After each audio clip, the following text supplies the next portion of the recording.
Hello friends, welcome back once again to our channel. So आज हम discuss करने वाले हैं आरबीआई के बारे में। और आरबीआई के साथ साथ जो हम आज हम कॉन्सेप्ट जो डिस्कस कर रहे हैं वो प्रिंसिपल एंड बिजनेस मैनेजमेंट से रिलेटेड है। इसमें जो पहली यूनिट है उसको हम कवर करेंगे। ये बेसिकली बीकॉम, बीबीए, एमबीए के स्टूडेंट्स के लिए हेल्पफुल रहने वाला है ये टॉपिक। तो सबसे पहले हम स्टार्ट करते हैं with the introduction of RBI.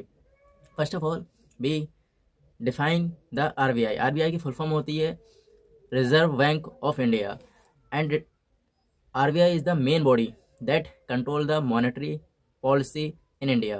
India में कहीं ना कहीं जो भी मॉनेटरी पॉलिसीज मेंटेन करी जाती हैं, मॉनिटर करी जाती हैं, कंट्रोल करी जाती हैं, वो आरबीआई ही कंट्रोल करती है। एंड जो फ्लो ऑफ मनी जितना भी हो रहा है कंट्री में वो सब कहीं ना कहीं आरबीआई ही मैनेज करती है। सो बेसिकली मार्केट में जो भी इंस्ट्रूमेंट यूज़ करे जाते हैं वो आरबीआई कौन कौन से इंस्ट्रूमेंट यूज़ करती है मॉनेटरी पॉलिसी की हेल्प से। तो let's discuss in which.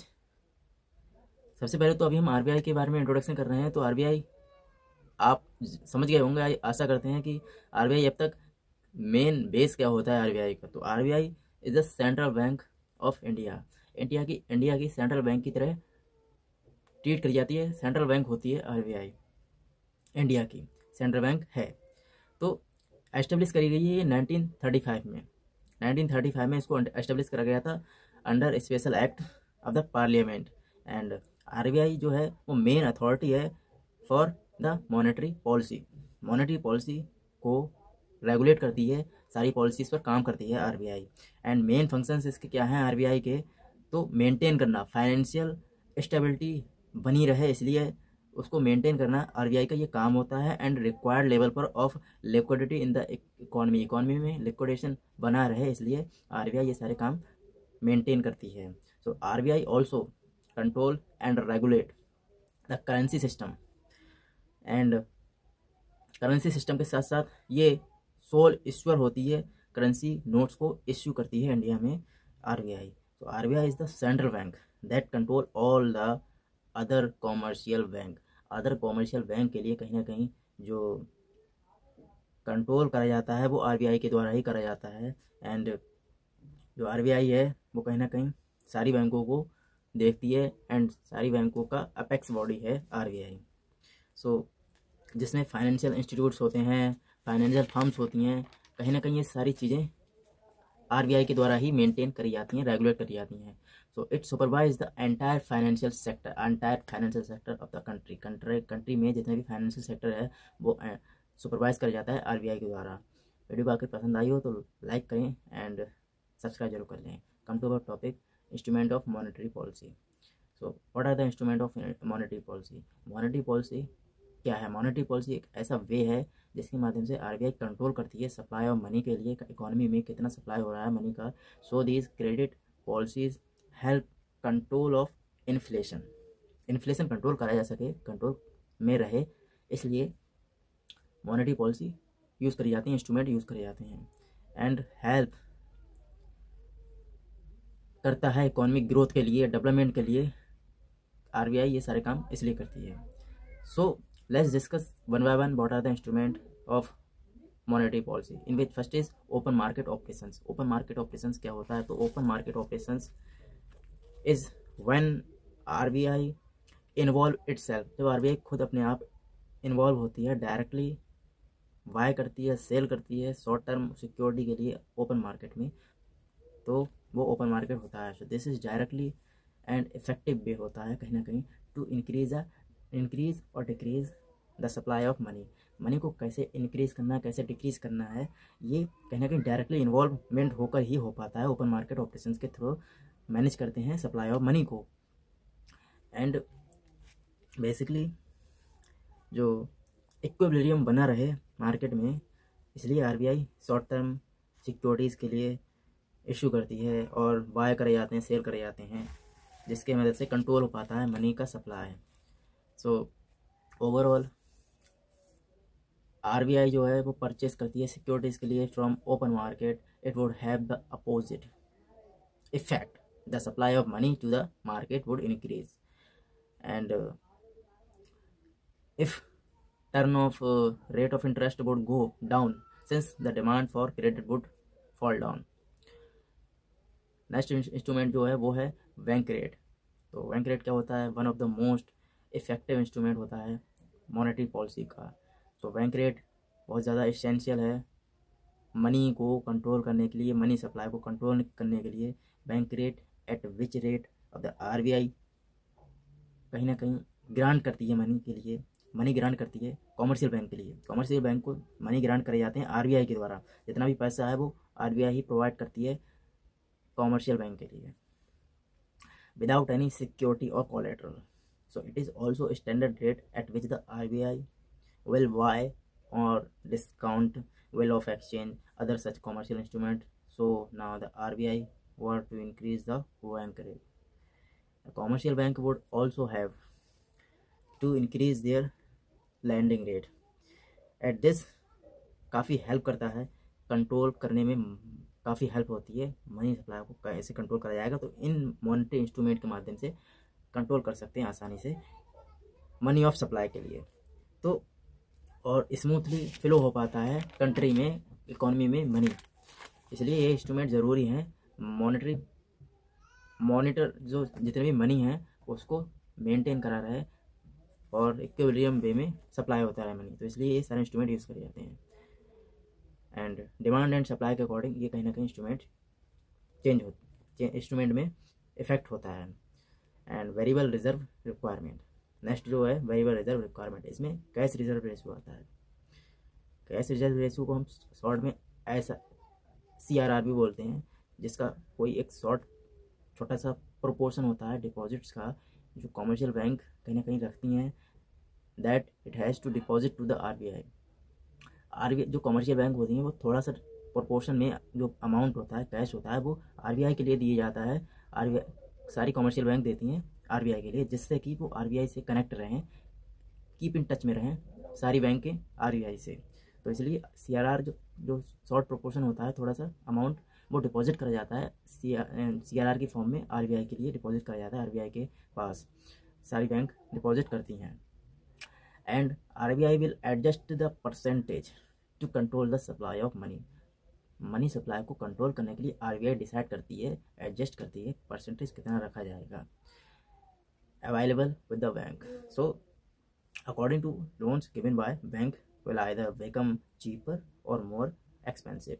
CRR बहुत ज़्यादा इम्पोर्टेंट टूल होता है जो कंट्रोल करता है इन्फ्लेशन के लिए। एंड SLR जो होता है वो एक परसेंटेज होता है टोटल डिपॉजिट्स का, जो कहीं ना कहीं कॉमर्शियल बैंक जो हैं वो अपने पास रखती हैं एंड कैश की फॉर्म में रिजर्व रखती हैं। SLR मतलब स्टैट्यूटरी लिक्विडिटी रेशियो, लिक्विडिटी मतलब लिक्विड फॉर्म में अपने पास सारी बैंकें कैश रखती हैं कुछ फॉर्म में, जिससे कि जो कस्टमर्स हैं जो जब भी विड्रॉ करें तो उनके लिए कैश फॉर्म में दिया जा सके, इसलिए वो कैश अपने पास रखती हैं लिक्विड फॉर्म में। इसको बोलते हैं SLR, स्टैट्यूटरी लिक्विडिटी रेशियो, जो कैश की फॉर्म में भी रिजर्व रख सकती हैं सारी बैंकें और गोल्ड की फॉर्म में भी होता है। सो जब भी SLR ज़्यादा इंक्रीज होता है बैंक के पास तो कहीं ना कहीं उनसे थोड़ा सा उसमें से कट करके अमाउंट आरबीआई के पास भेज दिया जाता है। तो उनका फिक्स होता है इतनी प्रोपोर्शन में, फिक्स प्रोपोर्शन में वो अमाउंट रखा जाता है, सारी बैंक रखती हैं। लिक्विडिटी एडजस्टमेंट फैसिलिटी, अब लिक्विडिटी एडजस्टमेंट फैसिलिटी क्या होता है, ये एक इनडायरेक्ट इंस्ट्रूमेंट होता है जो मॉनेटरी कंट्रोल, जिसके माध्यम से जो मनी है उसको कंट्रोल करा जा सकता है, जो कंट्रोल करता है फ्लो ऑफ मनी के लिए through repo rate and actually the rate at which commercial bank and other institute obtain करती हैं short term loans from the central bank. तो रेपो रेट जो है और रिवर्स रेपो रेट है वो भी कहीं ना कहीं बैंक के द्वारा यूज़ करा जाता है कंट्रोल करने के लिए, मनी को कंट्रोल करने के लिए। इसके बाद है मॉरल सुएसन। मॉरल सुएसन में कहीं ना कहीं इनफॉर्मल मेथड होता है मॉनेटरी पॉलिसी का, मॉनेटरी कंट्रोल करने का इनफॉर्मल वे होता है आरबीआई का, जिसके माध्यम से सेंट्रल बैंक जो आरबीआई हैं वो यूज़ करती हैं इस मेथड के लिए एंड एंजॉय करती हैं, सुपरवाइज करती हैं पोजीशन पर बैंकिंग सिस्टम में। एंड इसमें कहीं ना कहीं कंट्रोल करा जाता है, एक्सरसाइज करते हैं क्रेडिट को कैसे कंट्रोल करा जाए, कैसे मेंटेन रखा जाए, मॉरल सुएसन के माध्यम से भी कहीं ना कहीं मेंटेन करा जा सकता है। ये इसलिए भी ये सारे इंस्ट्रूमेंट होते हैं। तो बेसिकली अगर हम इन शॉर्ट बात करें तो the main instrument of monetary policy are cash reserve ratio, statutory liquidity ratio SLR, repo rate reverse repo rate, and open market operations. So monetary policy of RBI means which maintain or control the money in the economy. So इनका main मकसद ये होता है कि कैसे credit को control करा जा सके, उसके लिए कौन कौन से मेजर्स स्टेप्स लिए जाएं, अडॉप्ट करे जाएं। सेंट्रल बैंक ये सारे स्टेप्स लेती है, तो ये मेन मोटिव होता है मॉनेटरी पॉलिसी ऑफ आरबीआई का। अगर हम बात करें monetary policy and fiscal policy की, तो मॉनेटरी पॉलिसी जो एंड फिस्कल पॉलिसी जो हैं वो डिफरेंट टूल हैं, एंड ये कहीं ना कहीं इम्पैक्ट करते हैं इकोनॉमी पर, इकोनॉमी एक्टिविटी पर इम्पैक्ट करते हैं, अफेक्ट करते हैं कंट्री के लिए। मॉनेटरी पॉलिसी क्या है? Monetary policy are form, monetary policy form इसलिए करी गई है मैनेज करने के लिए, सेंट्रल बैंक की एक्टिविटीज़ के लिए मैनेज करने के लिए मॉनेटरी पॉलिसी बनाई गई है। And such a policy is concern with the management of money, कहीं ना कहीं मैनेजमेंट ऑफ मनी से कंसर्न करते हैं, मनी कहीं ना कहीं मनी के बारे में ये बात करते हैं। And money supply and interest rate economy में कितना रखना है, ये मॉनेटरी पॉलिसी डिसाइड करती है। तो फिस्कल पॉलिसी की बात करें तो फिस्कल पॉलिसी कहीं ना कहीं रिलेटेड होती हैं गवर्नमेंट से, यहाँ पर गवर्नमेंट का इन्वॉल्वमेंट होता है फिस्कल पॉलिसी में, लेकिन मॉनेटरी पॉलिसी में आरबीआई का इन्वॉल्वमेंट होता है। तो फिस्कल पॉलिसी कहीं ना कहीं रिलेटेड होती है विद द गवर्नमेंट, जहाँ पर गवर्नमेंट का इन्वॉल्वमेंट होता है, जो मैनेज करती है आस्पेक्ट ऑफ स्पेंडिंग, मतलब कहीं ना कहीं एक्सपेंड करने हैं, एक्सपेंसेस कितने खर्चे करने हैं, टैक्स कितना लगाना है, कितना टैक्स रिलीफ देना है पब्लिक के लिए। तो it is the government way of establishing the economy and helping in the growth of economy, कहीं ना कहीं इकोनॉमी को ग्रोथ करती है fiscal policy. Government can modify the fiscal policy by bringing in measures and changes in the tax rate to control the fiscal deficit of the economy. Fiscal deficit control करने के लिए tax rate को आगे पीछे increase और decrease करा जाता है, तो इसके माध्यम से कहीं ना कहीं जो गवर्नमेंट है वो स्मूथ करती है, ग्रो कराने के लिए, इकोनॉमी को ग्रो कराने के लिए ये सारे स्टेप्स लिए जाते हैं। मॉनेटरी पॉलिसी और फिस्कल पॉलिसी में डिफरेंस क्या है? तो मॉनेटरी पॉलिसी सबसे पहले तो ये है कि मॉनेटरी पॉलिसी में जो भी रेगुलेशंस करे जाते हैं, जो भी रेगुलेट करती है वो आरबीआई करती है। फिस्कल पॉलिसी को गवर्नमेंट करती है रेगुलेट और मैनेज करती है टैक्स और रेवेन्यू के माध्यम से।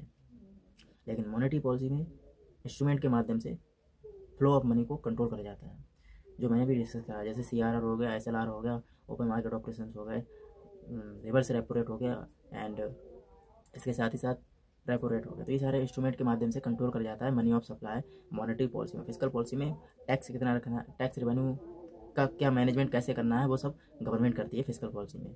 एंड मैनेज करा जाता है central bank of an economy, monetary policy manage करती है। फिस्कल पॉलिसी कहीं ना कहीं मिनिस्ट्री ऑफ फाइनेंस मैनेज करती है। एंड इसमें जो मॉनेटरी पॉलिसी है उसमें कहीं ना कहीं मेजर्स जो है इंटरेस्ट रेट हैं वो कहीं ना कहीं लैंड कर जाते हैं। मनी जब भी कोई लेता है या कोई लोन लेता है तो उसमें इंटरेस्ट देना पड़ता है मॉनेटरी पॉलिसी में। फिस्कल पॉलिसी में क्या होता है? फिस्कल पॉलिसी में कहीं ना कहीं ऐसे स्टेप्स लिए जाते हैं जिसमें कैपिटल एक्सपेंडिचर एंड टैक्सेस के भी यहाँ पर डिसीजन लिए जाते हैं। फोकस रहता है स्टेबिलिटी ऑफ एन इकोनॉमी, कैसे स्टेबिलिटी इकोनॉमी की बनी रहे, इस पर ज़्यादा फोकस रहता है मॉनेटरी पॉलिसी में। लेकिन फिस्कल पॉलिसी में क्या होता है? फिस्कल पॉलिसी में कहीं ना कहीं ग्रोथ कैसे करानी है इकोनॉमी की, इस पर ज़्यादा फोकस करा जाता है।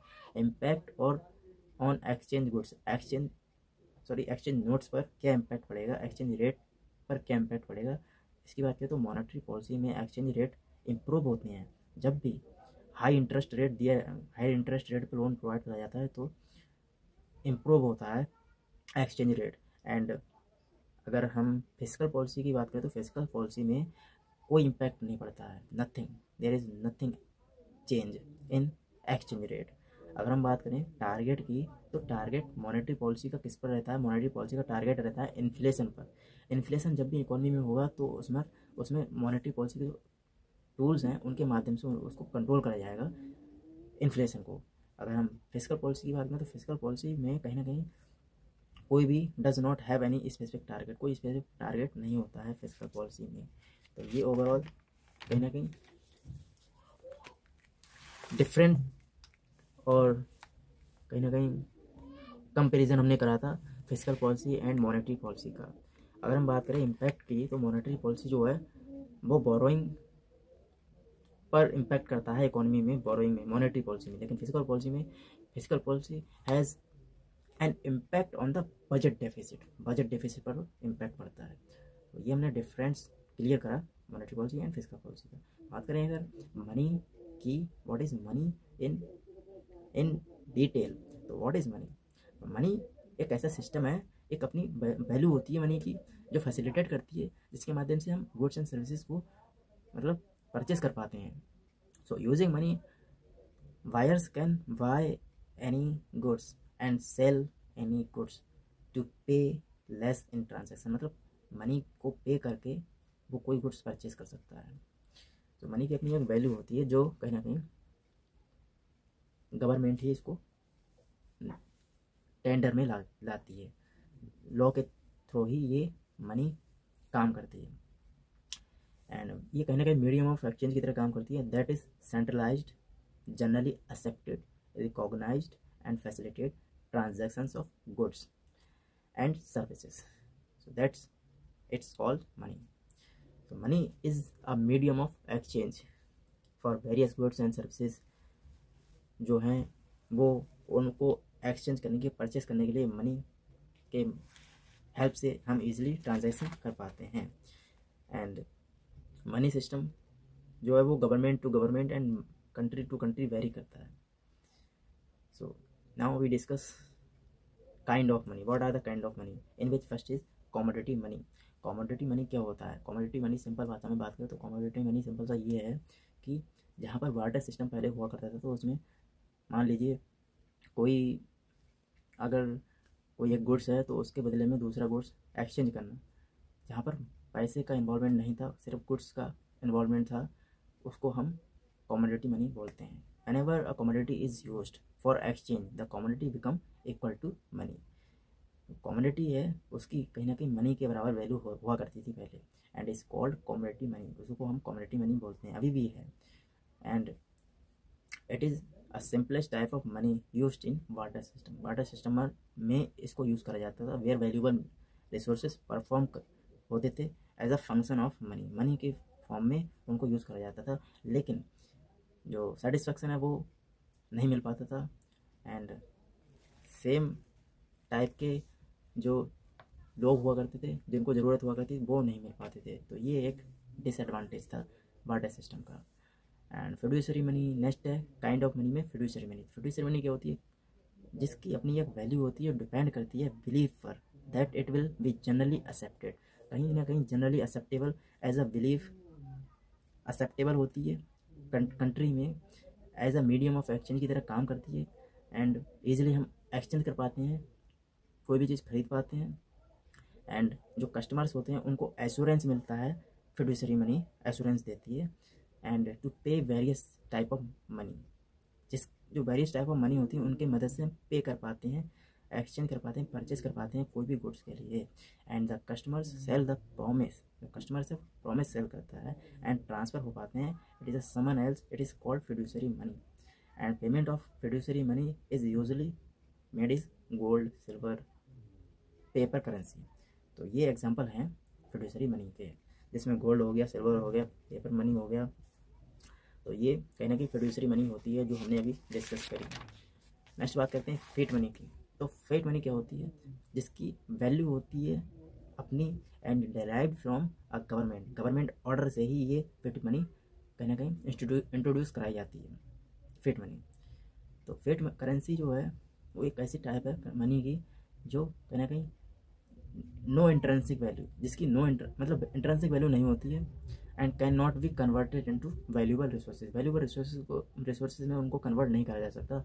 Value of fiat money is determined by government order. सिर्फ गवर्नमेंट के जो ऑर्डर हैं उनके बिहाफ पर ही आप फिएट मनी की वैल्यू डिटरमाइन कर सकते हैं, which makes it a legal instrument for all transactions. Purpose जो है वो आप जान सकते हैं। फिएट मनी जो है वो एक ऐसी बेसिस फॉर्म है जो ऑल मॉडर्न मनी सिस्टम में फिएट मनी ही यूज़ करी जाती है। कॉमर्शियल बैंक की बात करें तो कॉमर्शियल बैंक मनी क्या होती है? तो कॉमर्शियल बैंक डिस्क्राइब करती हैं, कॉमर्शियल बैंक मनी डिस्क्राइब करती हैं and as claim against financial institutions that can be used to purchase goods, जिसके माध्यम से आप गुड्स परचेस कर सकते हैं, सर्विसेज ले सकते हैं, एंड ये रिप्रेजेंट करती है पार्ट ऑफ करेंसी के पार्ट को रिप्रेजेंट करती है commercial bank money, and that is made up of loans generated by commercial bank money mainly कौन कौन सी चीज़ें से मिलकर बनती है, कंसिस्ट करती है? So deposit balances that can be transferred either through paper order और इलेक्ट्रॉनिकली। तो ये कॉमर्शियल मनी होता है, कॉमर्शियल बैंक मनी। फंक्शंस क्या होती हैं मनी की? अगर इसकी बात करें तो फंक्शंस में प्राइमरी फंक्शंस होते हैं, सेकेंडरी फंक्शंस होते हैं। प्राइमरी फंक्शन कौन कौन से होते हैं? जिसमें पहला है medium of exchange, money as a medium of exchange. So it means that money can be used to make payment and for all transactions of goods and services. आप कर सकते हैं ईजिली ट्रांजेक्शन कर सकते हैं, पेमेंट कर कर money को पेमेंट कर कर आप ट्रांजेक्शन कर सकते हैं, गुड्स परचेज कर सकते हैं, सर्विसेज ले सकते हैं। And wire can buy goods through money, money की मदद से जो वायर हैं वो बाय कर सकते हैं गुड्स के लिए एंड सेल कर सकते हैं, अफोर्डेबल प्राइस में सेल कर सकते हैं। And goods for money it is essential function of money. Measures of value, मतलब ये कहीं ना कहीं वैल्यू को मेजर करता है। मनी मनी मेजर करता है वैल्यू के लिए। Money serves as a measure of value. Value of goods and services is expressed in term of money. Secondary function की बात करें फ्रेंड्स, तो सेकेंडरी फंक्शन क्या होते हैं? तो सेकेंडरी फंक्शन में कहीं ना कहीं डेफर्ड पेमेंट जो होते हैं वो सेकेंडरी फंक्शन होते हैं। It means that money act as a standard for making future payment. जो फ्यूचर में पेमेंट करने हैं वो कहीं ना कहीं मनी एक स्टैंडर्ड फॉर्म होती है जिनके माध्यम से आप आराम से कर सकते हैं पेमेंट, फ्यूचर के payment. And it has made deferred payment much easier than before. Barter system था पहले, उनसे बहुत ईजी है आज के टाइम में पेमेंट करना। सो एग्जाम्पल जैसे when we borrow money from somebody we have to return both principal as well as interest. दोनों चीज़ें आपको रिटर्न करनी पड़ेंगी जब आप लोन लेते हैं। तो ये ऑल अबाउट फंक्शंस थे जो हमने डिस्कस करे मनी के। तो मनी इज़ कन्वीनियंट मोड होता है जिनके माध्यम से आप कैलकुलेट कर सकते हैं, पेमेंट कर सकते हैं। इंटरेस्ट अमाउंट भी आपको देना पड़ेगा, अगर आप लोन लेते हैं तो पे करना पड़ेगा फ्यूचर में। So this function has facilitated borrowing and lending, granting और we can say. So it has also led to the creation of financial institutions, store of value. आप वैल्यू को स्टोर कर सकते हैं in the form of money. So store of value imply store of wealth. Money can be easily store for future use. Future में use करने के लिए आप स्टोर कर सकते हैं मनी के लिए। तो ईजी कन्वीनियंट वे है ये।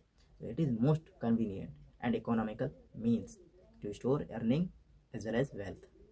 नेक्स्ट ट्रांसफर ऑफ वैल्यू, आप ट्रांसफ़र कर सकते हैं वैल्यू के लिए ईजिली। वैल्यू मतलब money. Money also serves as for transfer of value. It facilitates buying and selling of goods not only in the domestic country but also in other part of the world. World में कहीं भी आप exchange कर सकते हैं। Generally money has a general acceptability and its value remain stable. It can be easily stored for future use.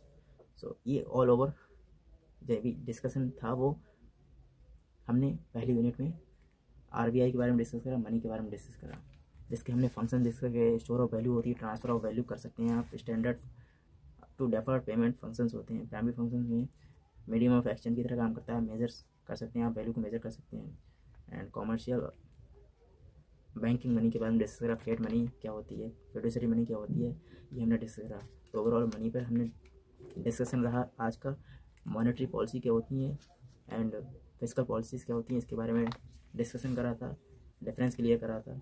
Moral suasion क्या होता है एंड बैंक रेट क्या होता है, आरबीआई क्या होती है, ये हमने ओवरऑल डिस्कशन रहा आज। वीडियो बाकी पसंद आई हो तो लाइक एंड सब्सक्राइब करते हैं। आज के लिए इतना।